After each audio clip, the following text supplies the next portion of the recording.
All right, I want to welcome you to this course on list building. In this particular module, we're going to talk about some common terms that you will hear come up in pretty much everything that you're doing when it comes to email marketing and building your list. So one of the first terms is obviously the email list. Okay, and so an email list is basically just subscribers. Okay, or slash email addresses, okay, of people you can send promo emails to. Okay, so your email list is basically your database. Okay, and that's the first thing that you have to have in order to be successful with any type of email marketing campaign or building your list or anything like that. Is, I mean, you've got to first have that core group of subscribers, people that give you their email address and say that they want you to send them emails. Now, most of the time you obtain those through what we call an opt-in page, okay? And this is just a page with a input form, okay, that collects email addresses. Okay, so this is just the page that actually collects the email addresses. Um, so that's pretty much all the opt-in page really does, right? Is it's there to collect that email address, and a lot of times, okay, what happens is we give away a lead magnet in order to get the email, in order to entice somebody to give us their email address. So a lead magnet is something that's free, so it's a free giveaway in exchange for an email address. Okay, so this is something that we use to ask people, hey, if you'll give us your email address, we'll give you X, right? Whatever that is, that X is a lead magnet. It could be a free book, it could be a free PDF, it could be a free audio, it could be a free course. It could be like a Facebook group. If you give us your email address, we'll let you in the Facebook group, so on and so forth. So, whatever's relevant to your industry or niche, then obviously that's what you would give away. These are kind of the standard terms. There's another one that would be pretty standard. It's called the autoresponder. Okay, you'll hear people talk about that a lot. This is basically the software used to store your email list and send emails. Okay, so that's the autoresponder. Some examples of that might be like GetResponse and Aweber, if you want to look those up. Okay, GetResponse and Aweber, those would be very good examples of of autoresponders that are used by a lot of people in their business. So these are kind of the core things, right? You've got your autoresponder that holds your emails. You've got the email list, which you're building in the autoresponder. You've got the opt-in page that has the lead magnet on it, and the lead magnet is there obviously to help to generate more email addresses, right? So more people to give you their email address. So these are some of the common terms, all right? Now, once we get a little deeper into the training, you'll hear things like open rate, okay? This is just the percentage of people who open an email you send. So an example of this might be if you send, we don't want to set, if you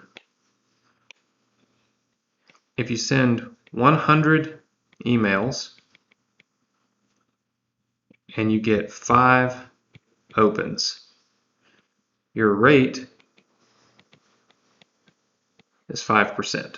Okay, so this will become an important topic because as we build your email list, right, you'll want to focus on your open rate. You'll also want to focus on your click rate. Okay, now the click rate can be determined a few different ways, but it's basically the percentage of people who click on a link within your email. Okay, so when you send an email to people, oftentimes there will be a link in it. That link is what is used to generate revenue. Okay, and so what we want to do is measure the percentage of people that actually click on that. So again, in this example, if we have sent 100 emails, okay, and we have 5 opens, all right, we can measure our click-through rate 2 different ways. So our click-through rate could be, well, let's determine how many clicks we had. Let's just say that we have 2 clicks, okay? Your click-through rate could either be 10%, right? Because that would be 5 opens divided by 2, which equals 10%, okay? So 10%. Or it could be, you could look at it as a percentage of how many, okay? Like how many of these particular people opened out of all the emails that you sent. And actually, I pulled these numbers up wrong. I'm thinking about them in different terms. So let me pull it up here again. Okay, so if we have 2 clicks, we could have the click-through rate as 2%, right? And that's because we had 100 emails sent, 2 emails clicked, 2%, okay? And if we did it based on our open rate, okay, so in other words, based on the number of people that actually opened our emails, which is a different, it's a different rate of return, right? I mean, that's not you're now looking at how many people actually clicked on the email from the ones that opened it, right? This particular click-through rate would be 40% because again, it's 2 of 5, right? So obviously the 2 of 5 will give you 40% of the people. So not quite half. You'd have to have a half of another click, right, to get to half. But the point is that most of the time you're going to measure your click-through rate right here. It's going to be the percentage of people that were sent your email compared to the number of actual clicks that you get on that email. Okay, so these become very important metrics as we continue to build your list. Right? You have the term unsubscribe.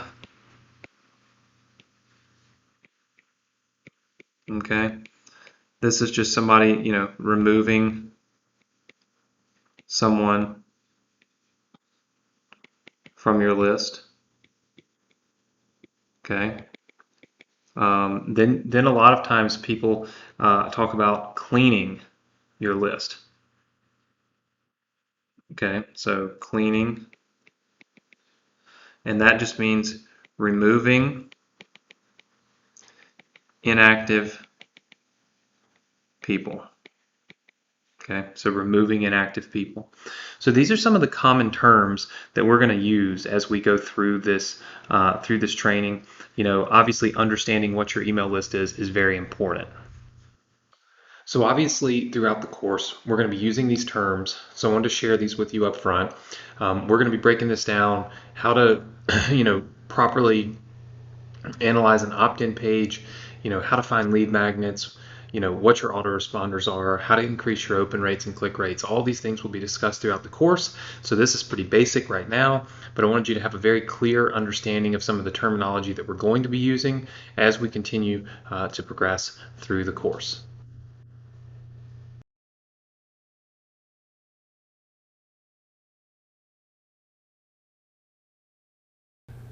All right, so in this module, we are going to talk about your lead magnet, okay? Lead magnets are very important. This is going to, the whole point of this is to increase your conversions, okay? So that's the number of people that opt into your list, okay? So that's super, super, super important.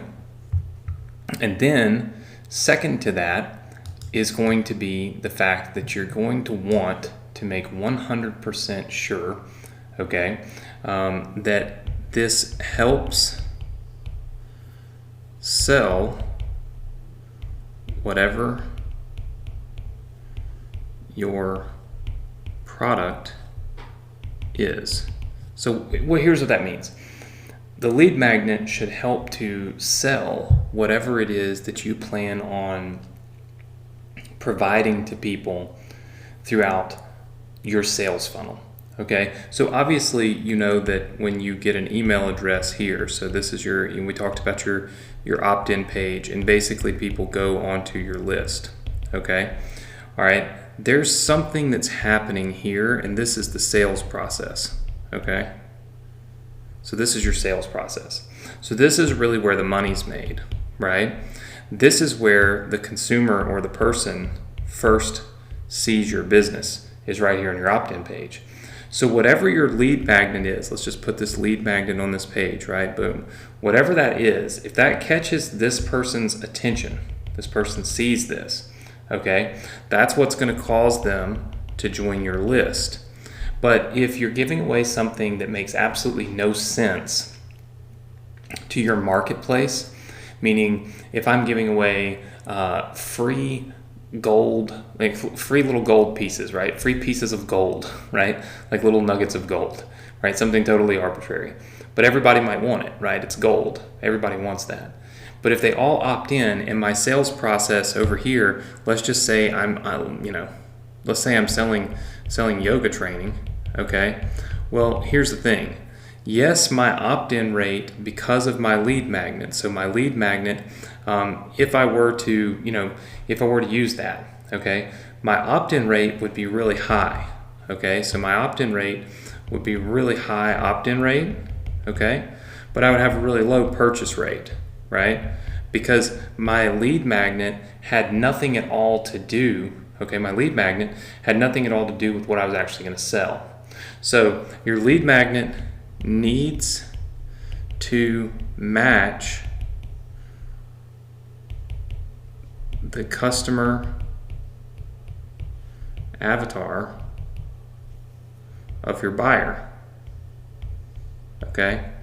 So in other words, give away something that's going to get the right buyer on your list. So if my ultimate goal is to sell a yoga training, okay, then my lead magnet might be a free yoga book, or free yoga class, right? So I might use some of these things that would bring in the people that would eventually buy my offer. One thing that's important to remember is quality, not quantity. Okay? This is a key point that you should write down. You should remember this. You should constantly always remember this, that you want a quality email list, not a big one. Okay? I've seen people with way smaller lists make far more money than the people with the really big list. And the reason is because the people with the small list that might be, say, over here trying to sell something on yoga, right? Trying to sell yoga training, okay?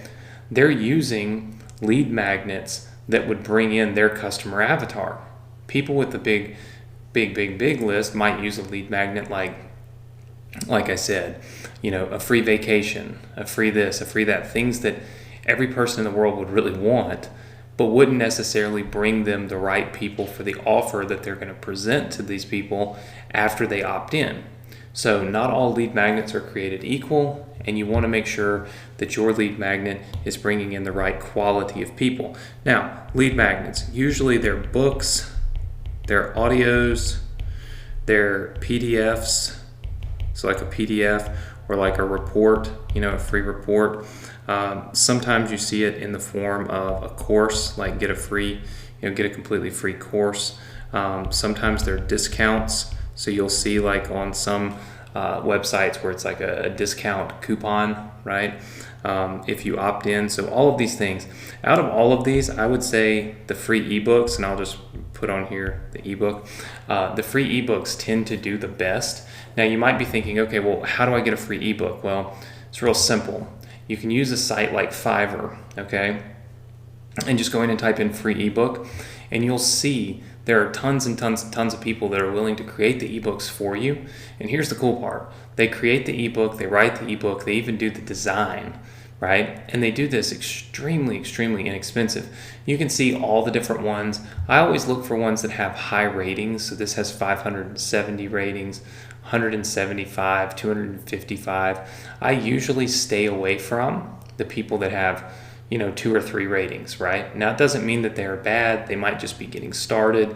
But for me, if I can go buy a ebook from this person that has 1 review, or I can buy one from, a person that has 400 reviews, I'm probably going to buy from the one that has 400 reviews. But you can see the price points, right? As little as $5, right? To be able to have somebody go in and create an entire ebook for you. You can also get people to create audiobooks and PDFs and worksheets and printouts and those types of things. See, like ebook and print book. So like you can get people to create whatever it is that you want when it comes to the lead magnet itself. The important part with a lead magnet, like I said, is to make sure that it matches the customer avatar, okay? So again, know what you're going to be selling to the people in your list and give away a free gift of some kind, right? Your lead magnet that matches or would bring in that type of buyer. And I think that's the biggest mistake that a lot of people make when they go into list building and they go into email marketing, is that they try to just build a big list instead of a quality list. So hopefully in this module, you have learned a little bit more about the lead magnets, what they're used for to increase your conversion rate, okay, what they really ultimately are there to do, which is to help you sell whatever your product is. You kind of see a little bit of how the funnel works and how you need to match these things up so you get the right customers in. You don't need a big list, you just need a quality list. And ultimately, one of the best lead magnets that you can possibly use is a free ebook. I just showed you can find those for as little as $5 to $10 on Fiverr, and this is going to help increase your opt-in rates and generate way more leads for your business.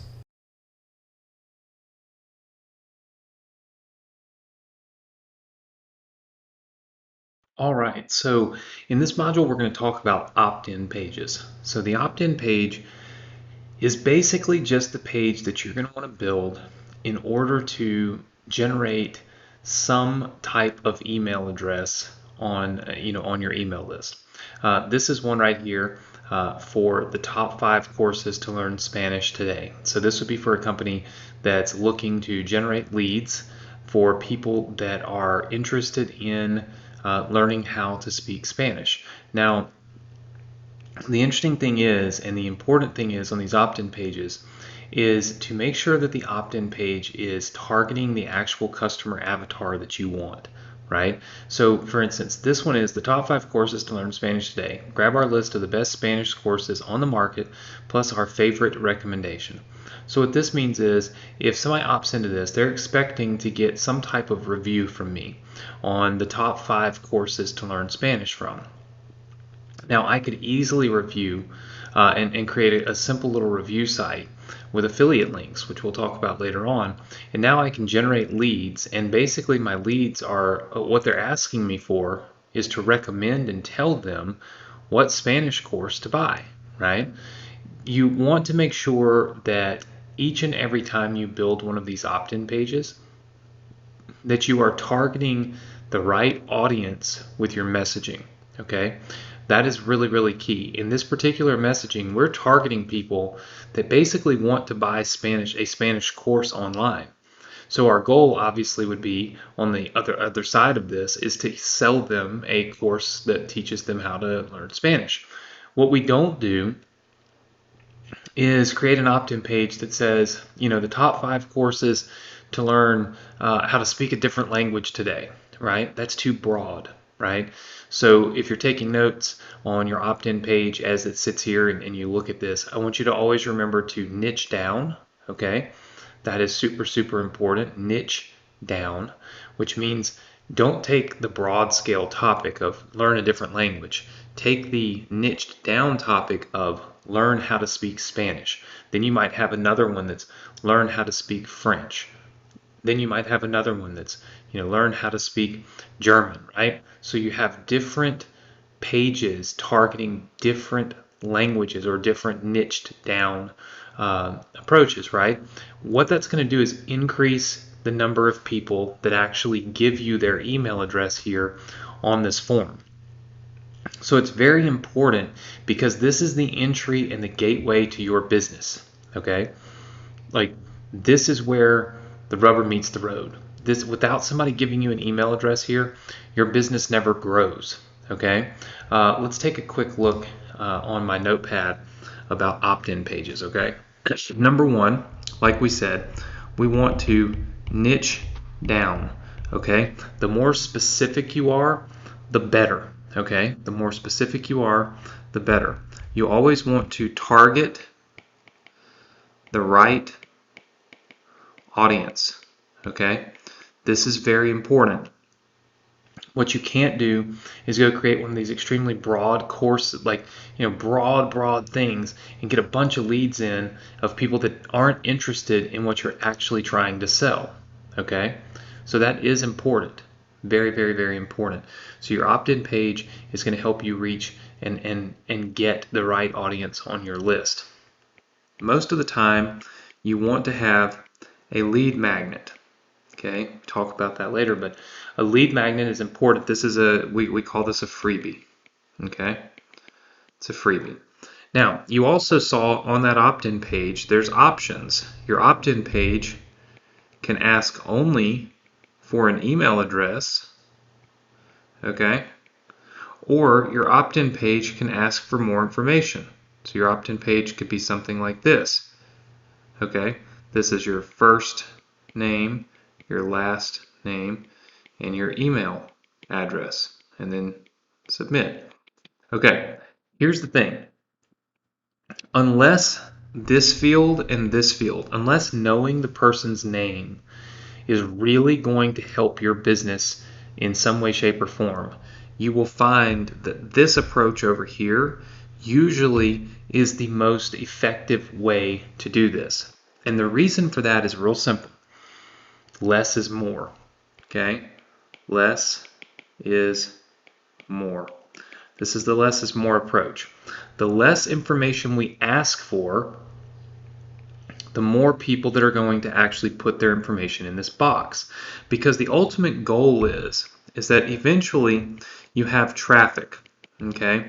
And that traffic comes to your opt-in page, and they are staring at that same little thing, right? Where they can give you that email address. What you want is for that traffic to go to what we call a thank you page, okay? That's basically thank you, where you give them the free thing, and then you want it to go on your email list, okay? And what we really shoot for on these opt-in pages, it's really, lots of different industries, lots of different niches, they experience or have different, you might say, I guess, baselines. But what we always look for is 30%. We want 30% of the people that hit our page to opt in. That's a good baseline for us, and it should probably be a good baseline for you. Is you want about 30% of the people that hit the page to give you their email address. And you can do that by, again, having a great lead magnet, okay, targeting the right audience with your messaging, and niching down, okay? Meaning, again, an example would be, don't talk about learn how to speak a lot of languages. Have, multiple of these pages, right? So you might have multiple, right, that are bringing people in. One for learn how to speak Spanish, one for learn how to speak French, and so on and so forth, okay? Another thing that's important is have a clean design. You don't want to have an opt-in page that's super busy, okay? Your opt-in page should focus people directly on the messaging and the free thing you're giving away. So typically an opt-in page, when designed, it's going to have a headline, okay? Then it's going to have a sub-headline, all right? Then it's going to have typically the email submit form, and then there's a little button, okay? And then usually it's going to have some bullet points. These bullet points right through here are usually, reasons to opt in. So we're usually showing people reasons to opt in here. And then somewhere on the page, okay, somewhere on this page, always show your lead magnet. Okay, always show your lead magnet. So if it's a free book, then what I would do, I took up a lot of the room here making notes, but what I would do is I would put like the little book here. This is my free book. Okay, and then these bullet points would be all about why this book is going to help me, right? Another thing that we want to look at is always have,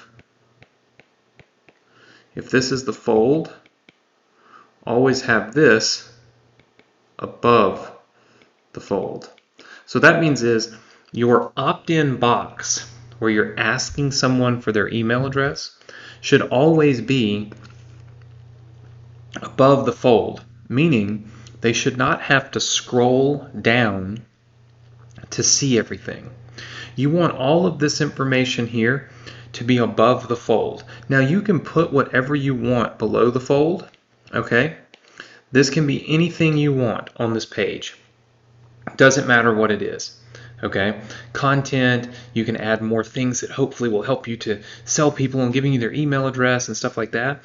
But ultimately, you want to have everything that someone needs in order to know why they should opt in and give you their email address above the fold so they don't even have to scroll, right? You only have a few seconds to capture people's attention. That's what this headline is designed for. It's to capture the attention. The freebie is designed to, again, capture the attention, right? And then you want them to see a clear path to opting into your list. So these are some of the tips, some of the strategies that we use to do really, really well with our opt-in pages. Hopefully you can take these and start beginning to understand how and to design your own as well, because I think that there'd be a lot of opportunity to increase your conversions and ultimately make your list even bigger if you follow these 4 or 5 principles that we've laid out here in this lesson. So this is teaching everything you need to know about opt-in pages, how to optimize those opt-in pages, and of course what they're used for.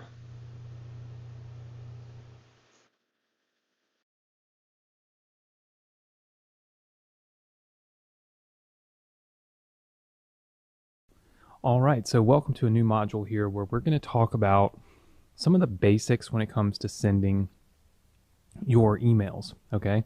Now, the important thing to remember is that, your sending of emails is broken down into a few categories, okay? First of all, it's going to be, let's just pull this down here. We'll just go on and draw instead of type. All right, so it's going to be the timing. So this might mean how often, okay, and the space between, okay, and we'll talk about that in a little while. So you look at timing, you look at the copy, okay, all right, so this is the writing, the words, right? So what is the writing? What are the words that are being used inside of your emails, right? And then another thing that we look at is linking, okay? And this is how many links, okay? And then what's linked, all right? So what's linked? All right, now all of that is to say that when you have a basic email and it's written like this, let's just say this is the email,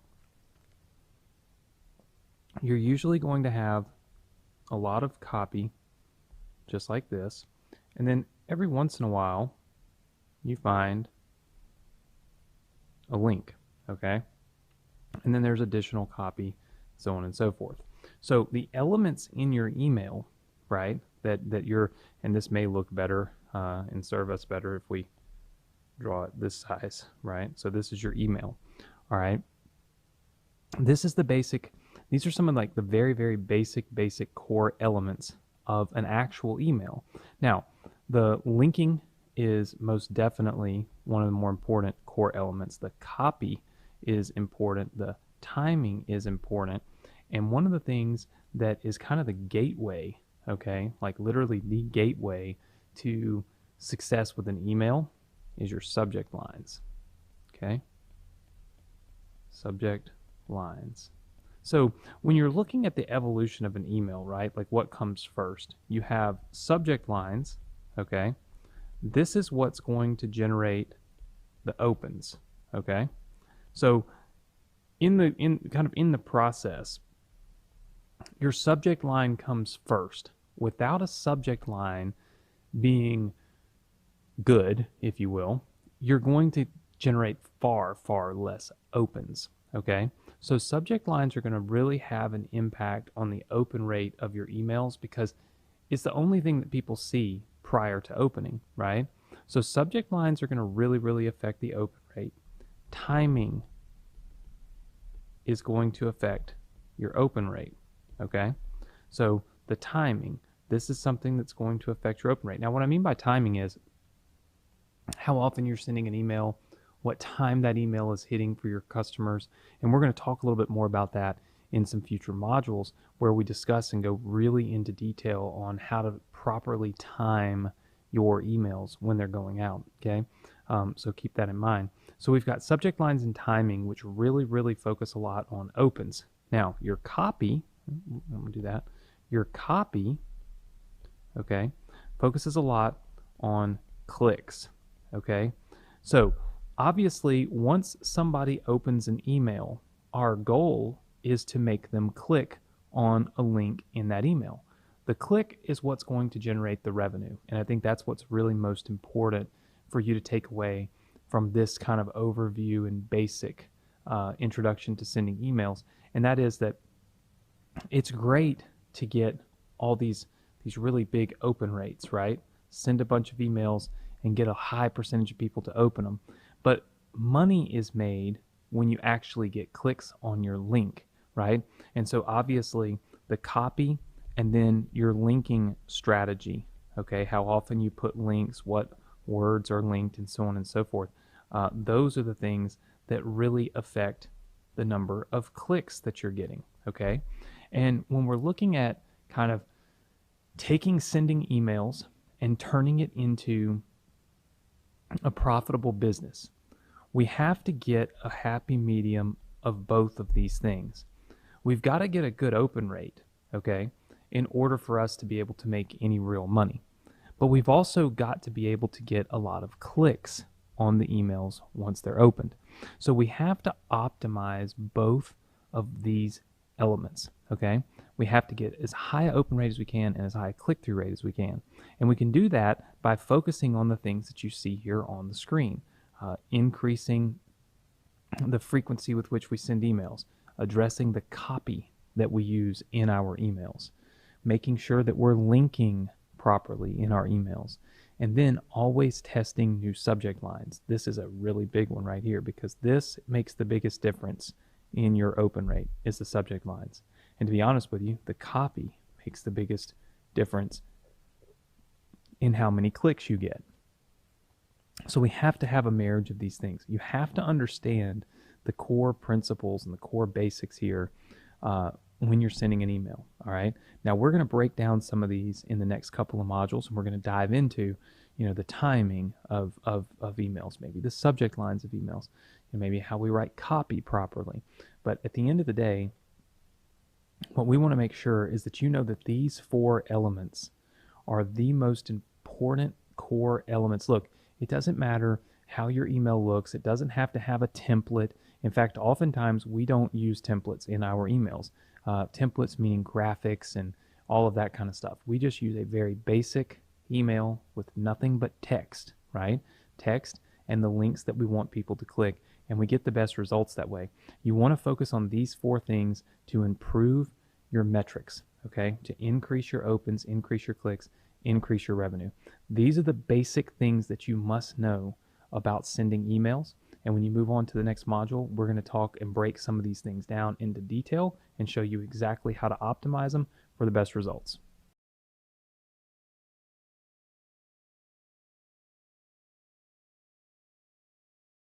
All right, so welcome to a new module here. In this module, we're going to talk about copy and the copywriting. Words matter.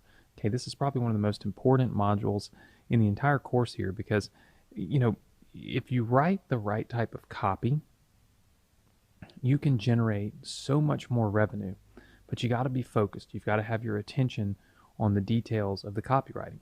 So if we take a look at the copy here, okay, this is an example over here, kind of in this area right here, okay, as to what copy is. It's the words in an email.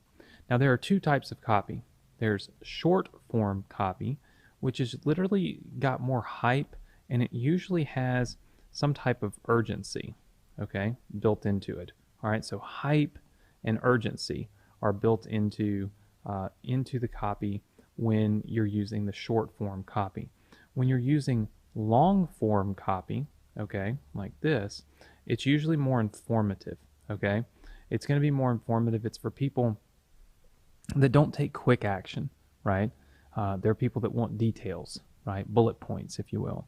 So if we start taking a look at copy and what it looks like, this is an example of some short form copy. It says, hey, I've just released a new training on how to run Facebook ads. Click here to watch. This will only be available for 24 hours. And then we sign off. This is a very short email. Our goal is really just getting clicks, right? Our goal is to get clicks on this link. We're not trying to really give people a whole lot of information in the email. We're not trying to pre-sell them on anything. We're not trying to educate them on anything. All we're doing is literally telling them that we released a Facebook training. They should click here to watch it. Okay? We add in a little bit of urgency by talking about there will only be 24 hours that this will be available. Okay? What this does is it gets people to create a little bit of a sense of FOMO. Okay? You've probably heard of this, but it's fear of missing out. Okay? Fear of missing out. When people fear that they're going to miss something, they take a much faster action, right? And that's what you kind of create with lines like this, okay, that create a little bit of urgency. People feel like, oh my gosh, I'm going to miss this. I better do this right now. And then that's what they do. Now, with a long form copy, okay, so with a longer form copy, you might send the same type of message to your list, right? It might say, hey, I've just released a new training on Facebook ads. And then you'll have something like,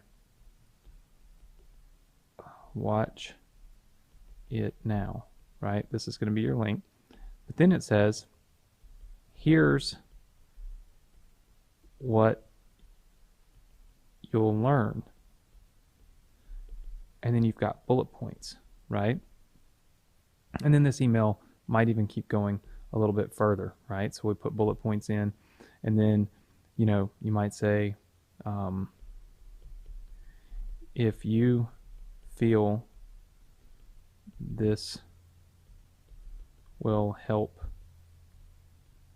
your business, make sure to attend, right? And then you might put something else in here like watch it now. And then you can sign off, right? And so now this email becomes a much longer email. Now, what's different in this email and the other one? What's different in this email and the other one is this right here, right? It's adding in the bullet points, the information. It's giving people more information in the email, okay? Look, they can still click this link, okay? And they can still click this link, right? Now, you will have a percentage that will click this one before they ever even really read the whole email. But you'll have a large percentage that will click this link after they've read through this entire email and they've learned the bullet points, right? So they can see what the benefits are of actually having access to this particular training. So what you find is that people respond to different types of copy. Some people, when they see a really long email, will never ever sit through and read the whole thing.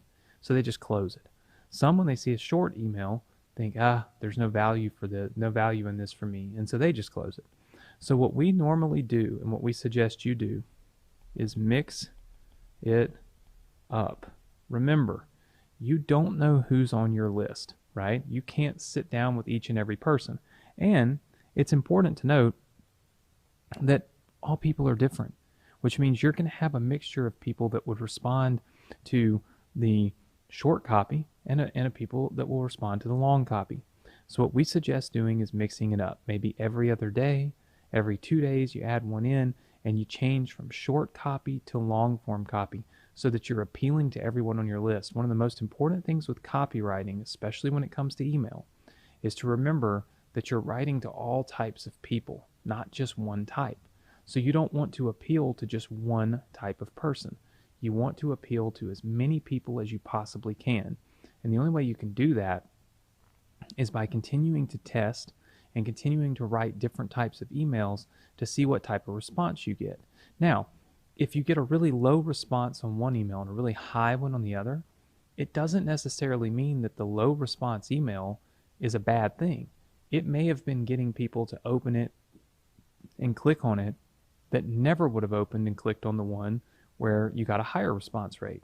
So mixing and matching your emails, mixing and matching the copy is a really smart thing if you want to optimize the results that you can get from sending your emails. So pay attention to your copy, mix it up, have some short copy, have some long copy, and you'll get better results.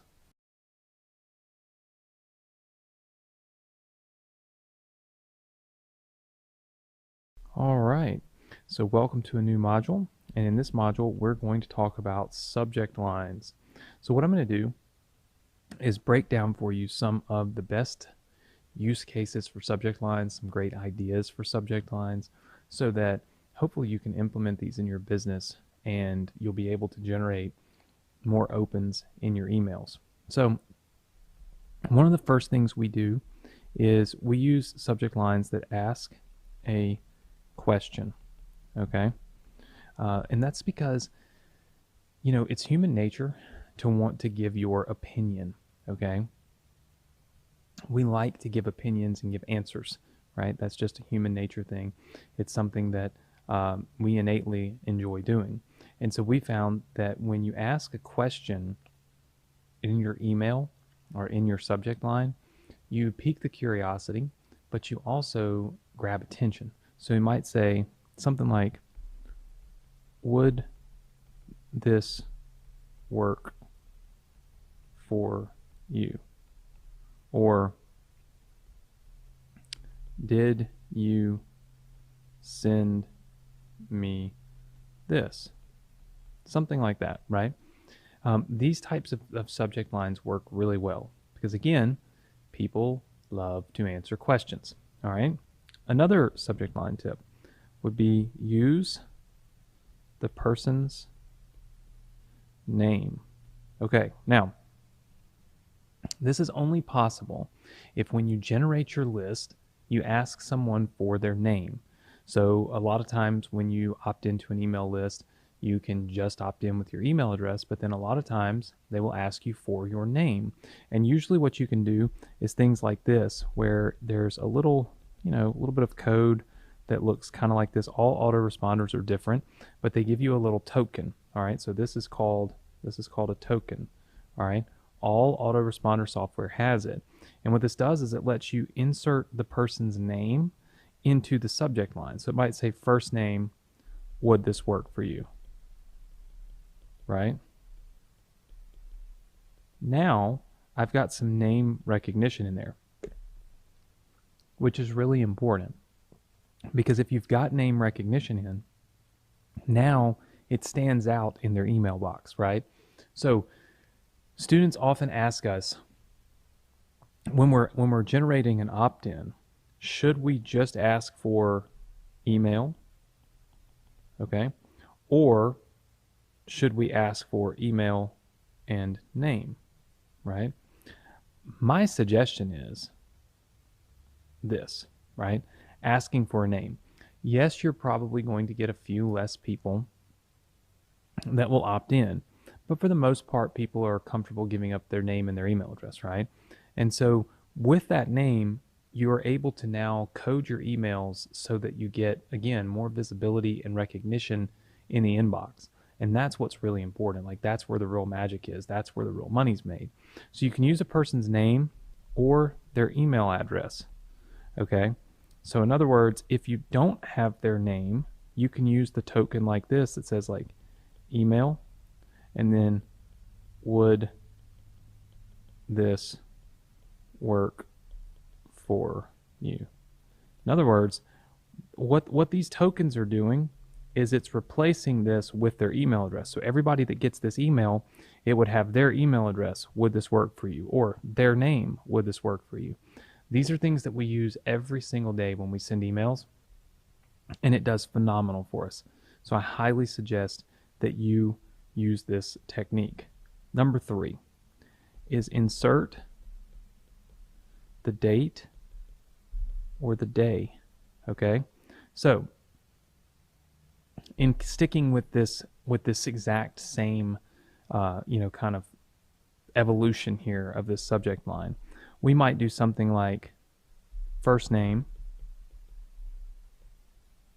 okay, would this work for you Monday? Okay, now why is that important? Well, this Monday here, we would obviously change this out, okay, with whatever day it is. You can change this out with the day of the week, okay, or even the date, right? Like you might say 2/11/25, whatever, right?